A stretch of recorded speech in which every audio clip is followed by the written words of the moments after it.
अब देखिए जो प्रिंसिपल इसका हमने बताया P upon Q equals to R upon S, तो इसको प्रूफ करना है। तो प्रूफ कैसे करते हैं, इसके लिए देखो क्या करेंगे हम। तो हम क्या बात करते हैं कि व्हेन ब्रिज इज बैलेंस्ड, जिस समय ब्रिज क्या है, बैलेंस्ड है, मतलब संतुलित है, तो उस समय संतुलित होती है। तो उसमें क्या होता है, K2 is closed, K2 closed होती है। और K2 जब क्लोज्ड है, तो अब सर्किट को देखिए जरा। तो सर्किट को देखिए जरा, क्या देखते हैं कि जब K2 क्लोज है यहाँ पर, तो एक यहाँ पर क्लोज्ड लूप बन रहा है ऐसे, और दूसरा क्लोज्ड लूप ये बन रहा है। तो इस क्लोज्ड लूप में देखिए ए बी डी ए में दो रेजिस्टेंसेज हैं P और R, और इसमें करंट I1 है, दूसरे में करंट I2 है। ठीक है, अगर हम यहाँ पर हम डायरेक्शन ये ले लेते हैं क्लॉकवाइज, तो क्लॉकवाइज का डायरेक्शन में देखिए I1 डायरेक्शन में, तो इसको प्लस में लिखेंगे, और यहाँ से आते हैं यहाँ तक कोई रजिस्टर नहीं, और यहाँ आते हैं R में जो करंट I2 आ रही है वो अपोजिट में है, तो माइनस में लिखेंगे। और इस क्लोज लूप में कोई भी सेल नहीं लगा हुआ है, यानी कि सेल की वैल्यू 0 यहाँ पर हो गई। और सेकेंड लूप जो है इसमें भी ऐसे ही, यहाँ पर भी ऐसे ही है, यहाँ पर भी कोई भी सेल नहीं लगा है।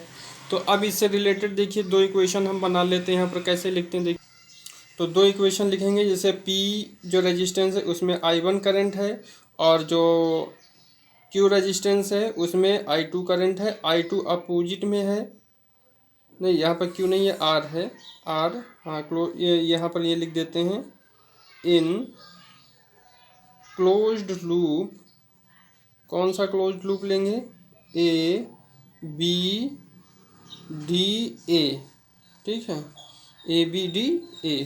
तो इसमें दो रजिस्टेंसेज हैं P और R, तो इसमें R में जो करंट है वो I2 अपोजिट डायरेक्शन में आती है, इसलिए माइनस, और इक्वल टू कोई सेल नहीं इसलिए 0। तो यहाँ से I1P इक्वल्स टू हम लिखेंगे I2 R, ये इक्वेशन हो गया फर्स्ट।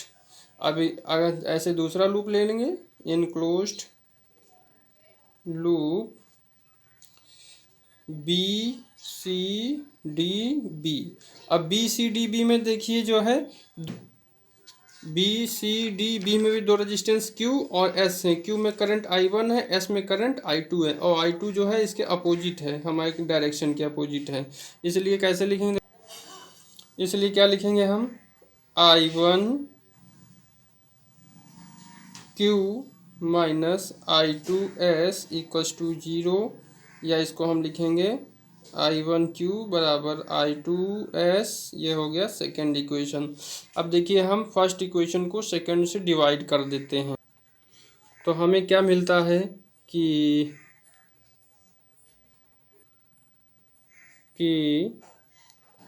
I1P अपॉन I1Q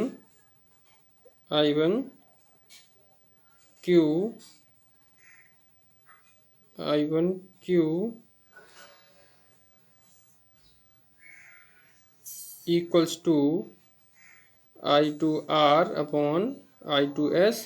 देखिए I1 से I1 कैंसिल हो गया, I2 से I2 कैंसिल हो गया, हमारे पास बचता है P upon Q is equals to R upon S। तो ये जो प्रिंसिपल अभी बताया था पहले, ये यहाँ से प्रूफ हो जाता है। अब यहाँ से कुछ पॉइंट्स पे हम बात करेंगे, कुछ डिस्कशन करेंगे। क्या डिस्कशन करेंगे कि जो है कुछ डिस्कशन करेंगे। तो पहले पॉइंट हमारा ये रहेगा डिस्कशन का कि यहाँ पर जो इस फार्मूले में P और Q और R एस हैं, इनमें हम क्या कहते हैं, P and Q are called ratio arm. इनको हम क्या कहते हैं, रेशियो आर्म कहते हैं, ठीक है। और R यहाँ पर, R जो है नॉन रेजिस्टेंस कहा जाता है, क्योंकि नॉन रेजिस्टेंस, एंड S को क्या कहते हैं, and S is unknown resistance, unknown है ना, इसको हमें कैलकुलेट करना होता है।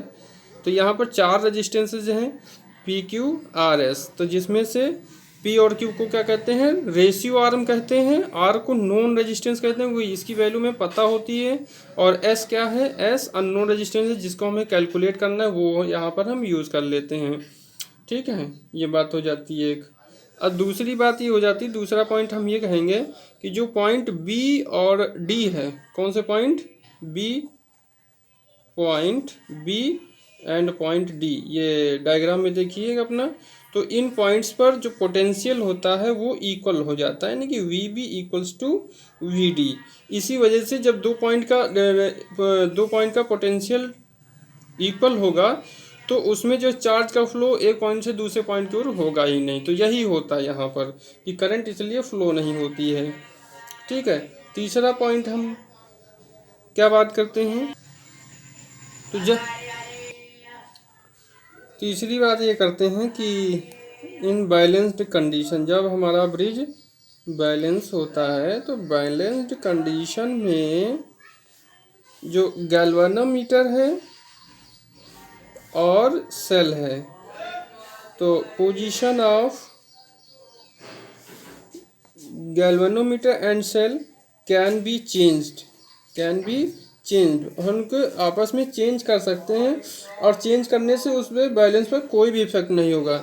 And there will be no effect, and there will be no effect on the bridge, और इस बात का ब्रिज पर कोई भी फर्क नहीं पड़ेगा कि आपने इसको चेंज कर दिया है। ठीक है, ये चीज़।